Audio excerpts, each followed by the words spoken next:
Ameerikaa otoo jiraattu haadha ijoollee afuriitti.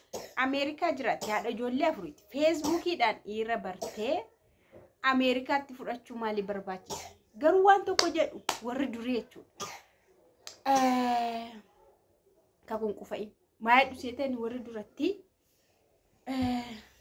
yeroo umuriin dabalaa deemu waan sana sirriitti nama barbaachisaadha. An jechan dhage.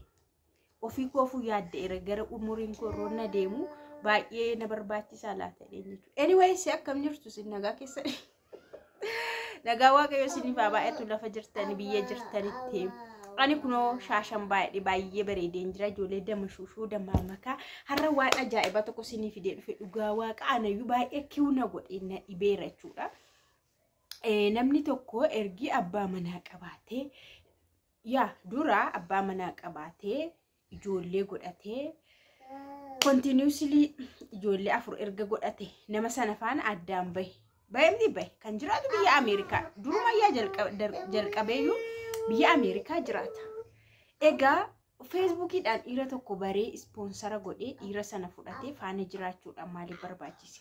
Ijoollee afur ergi qabaate moo namni sun ani hin deeggaru garuu namni immoo fedha qaba waan ta'eef fedhii foonii qaba waan ta'eef fedhii foonii sun immoo yeroo umuriin dabalaa deemu baay'ee namatti dabalaa jedhan.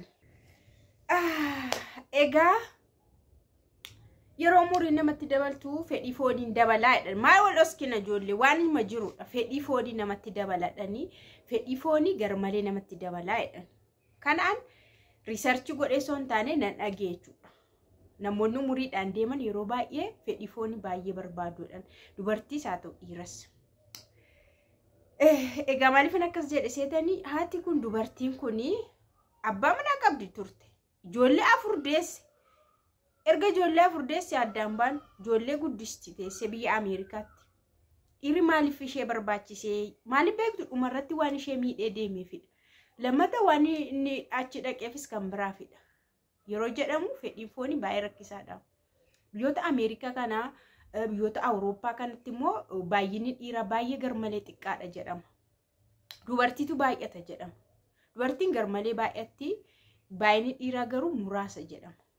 Kanaafuu gaa maal gootere dubartiin kun dura gaa'ila qabdi, abbaa manaa qabdi turte, ijoollee afur deesse walumatti aansite. Biyya Ameerikaa ijoollummaadhaan deemtee, ijoollummaadhaan biyya Ameerikaa deemtee. Kanaaf achumadha jechuudha kan barte kan jiraatte iyyuu jedhama. Jette jechuudha afaanuma isheetti iyyuu haasoftu miidiyaarra dhufte. Nama kana karaa Feesbuukii barte. Egaa namni kun illee haadha manaa qaba waan isin ajaa'ibu moo nama dhibee nama dhiisne. Haadha manaa qaba, daa'ima qaba. Akkamti deemere? Akka haasaa ishii irratti isheen haasoftetti haati manaasallee beekti. Akka inni niitii kanatti fayyadamee niitii kana ispoonsara taatee fi haa ta'utti isheen dhirsadha jechaarti faana jiraachuuf jechaarti garuu inni immoo akka isheetti fayyadamee Ameerikaadhuma dhaqee boodarra immoo haadha manaa isaa ishee kanaa fi ishee oriijinaalii fi mucaasaa fudhatu dhagaa haasawaa isheerra kan ibsame biyya sanatti fudhatte jechuudha. Bartee ispoonsara gootee fudhattee achitti isheen baay'ee turteetti waan ta'eef yeroo muraasa keessatti waan hundumaa xumuratti ergee inni achi dhaqee fixattee maal jettee baqa fuudhee jechuudha. Fuudhee sargiyyuu godhanii sargi godhatanii qophii godhatanii haadha manaaf abbaa manummaa tolfatan jechuudha. Egaa namni kun waggaa tokkoyyuu faana hin jiraanne waan nama ajaa'ibu waggaa tokkoyyuu faana hin jiraanne. Boodarra haadha manaasaa faana yeroo hundumaa hin haasa'an. Inni baay'ee haasa'a haadha manaasaa faana ijoollee isaa faanas chaatii godha maal godha. Dura haati manaasaa asii walii galteedhaan kan deeman. Egaa kan faana haasa'u jechuudha.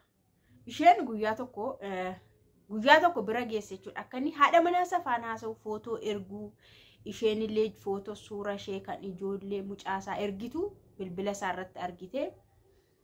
Gaafa argitu bilbila sana guyyaa sana harkaa buteetu maayyuu hin jenneeni harkaa butee galgala keessadha garagalee ciisee guyyaa sanaa kaasee manaa bahee jette isheen.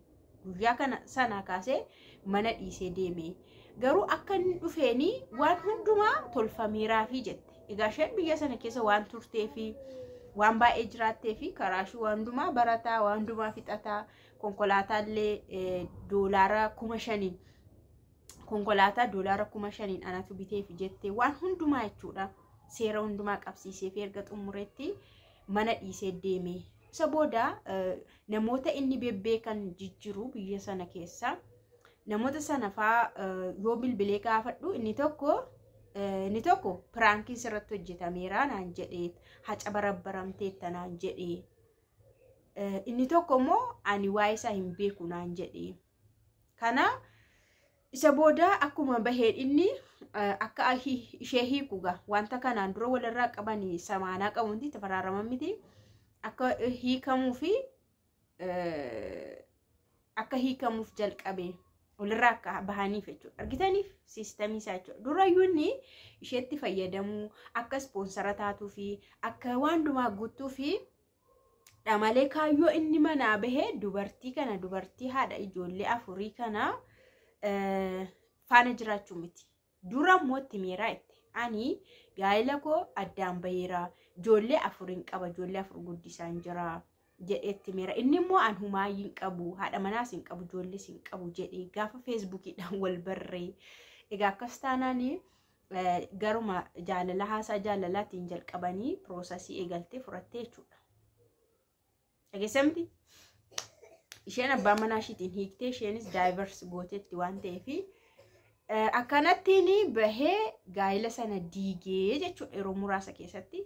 Egaa gaa'ela sana diigee dubartiin kun gara miidiyaa irratti dhufteetu anarra haa baratanii wanta akkasii baay'eetu jira jette jechuudha. Ani garuu gaafa seenaa kana jalqabuma isaa dhagee dubartiin ijoollee 4 qabdu akkamittiin nama dhiira onlaayinii irraa bartee abbaa manaa naa taata jettee fudhatti. Tokko kana yaade yeroon itti yaadummoo baay'ee dhiirri nama barbaachisa umurii yeroo dabaluu jedhamu.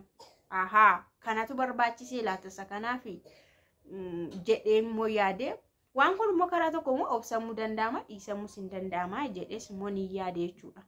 Amma isheen ijoollee 4f namni tokko dhufee abbaa ta'aa jechuun baay'ee ulfaata.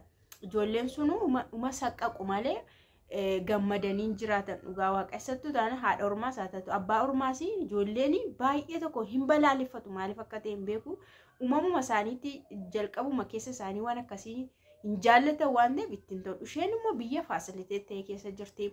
Biyya Ameerikaa keessa waggaa baay'ee jirti. Biyyatti ijoollee ishii barsiifataa jirtu waan ta'eef gara dhiira faana rakkatuun hin barbaachisu jedheen deema. Inni kan biraa immoo gowwomsaa dhiirri kun gowwomsee fi haadha manaasaa faanallee walii galanii isheen asii kun argitanii haati manaa naggaadee wayii dhirsa ishii nagaddee dhirsa ishii gurgurtee daldaltee baqa karuma ittiin ofiishiis biyya Ameerikaa deemtu innis biyya kana keessaa bahu haala mijeessite jechuudha. Waan kanatoo dubartiin ishee mana keessaa kunuu diddeetti ani naantoo waan akkasii noo isheenis dubartiidha irratti qumaara hin haasa'ini ishees hin gowwomsiini nu asitti yoo jijjiiramne yoo carraa wayiitiin deemne deemna kana ala garuu hin barbaadu osoo isheen jettee dhugaa waaqa yookaan yoo ishee kabaja ishee jaallata ta'e wakeedhe yaada ishiitti walii gala. Yoo immoo ishee kanas miidhuu barbaada ta'e immoo ishee kanayyuu yaada ishii gatee asumatti ishees gatee deema ture jechuudha. Yeroo baay'ee dhiironni waan akkasii ni hojjetu. Dhiira qofaa miti baay'ee dubartiin illee yeroo tokko miidiyaa irratti dhageessanitti yoo ta'e dubartiin tokko jechuudha osoo hiriyaa qabdu osoo hiriyaan suni hiriyaa seera qabeessaati. Waan hundumaa waliin godhaniiru osoo hirummaadhaan jiraniyyuu akka fuudhaaf heerumaas godhanii akka gaa'ilaattis godhanii sirna gaa'ilaa jechuudha walii mallatteessanii osoo jiranii namichi tokko kun immoo dubartiidha dhugaa waaqa viidiyoo kanallee isin hojjedheera yeroo darbe akka karaa lamaan jiru isin mirkaneessuuf dubartiinis kana hin daldalti dhiiris waan kana hin daldala irsaaniitiin walii galanii daldala kana hin daldalu jechuudha. Amma nama meeqadha amma sunuma keessaayyuu osoo niitiin jirtu biyya jirtu dhirsi dubartoota shamarran biyya Arabaa sin fuudha maqaa sin fuudhaa sin jaalladhaatiin maallaqa meeqa kan irraa nyaatu otoo isheen teessu otoo isheen miseejii sana iyyuu teessee ilaaltu nama meeqatu miti kan gadi ba'ee dubbatu birrittiima sana irraa fuusisuuf jettee birrii sana irraa nyaachuuf jettee ofiishii birriin sun yeroo akkaawuntii irra galu fayyadamuuf jettee kan dhirsa ishii haasofsiistu baay'ee jira dhugaa waaqa isinillee of eeggachuu qabdu waan akkasiira biyya keenya keessattuu jechuudha dubartoota baay'eetu dhiira isaanii kaa'anii ofiyyuu bira ta'anii akka inni faan haasofsiisee maallaqa ergisiisu baay'ee godhu gaafatti dhuftu garuu inni abbaa manaadha already abbaa ijoollee faati waan akkasiin jiru birrii keessa hirkaa guuraa jechuudha kanaaf dubartiin kun maal gooti nama tokko argatte nama tokko faana wal bartee namni sun immoo gurbaa sanas beekaa abbaa manaa ishee ta'ee obboleettii kooti jedhee barsiisa obboleettii kooti jedhee barsiisa egaa yaanni isaanii dubartiin kun isa kana faana seera hundumaa guuttee biyya Ameerikaa deemtee biyya Ameerikaatti immoo isarraa adda baatee Ameerikaan sila akka barbaadanii feetu faana jiraadhanna nahii kennaanis wanti umtuu hin jiru mirgi kee dhibbaan dhibba eegamaadha boodammoo isa kana fudhachuuf jechuudha isaa biyyatti hafe osoo akkana gidduu deemtu ishee yaanni ishii kana hojjechuudha inni namni sun garuu asittumayyuu ati kan kooti waan ta'eef hamma deemutti deemimmoo amma fudhutti jedhee faana jiraachuuf barbaade jechuudha baqa waan hundumaa guutee faana jiraachuuf booda mucaan dubartiin talli kuni baay'ee dhiphatte garmalee akkamitti ta'a kuni isa faanas jiraadha isa kana faanas jiraadha jettee sammuu ishii baay'ee yeroo jeeqamu isa kanatti yoo himtu normaaliidha waanuma tokko jedhiti miliqii jedhaanii isheen immoo kana gochuus tasan dandeenya booda lamaan isaaniirra adda baate lamaan isaanii lolti adda baate kana sinii hojjedhe viidiyoo kanallee dhugaa waaqa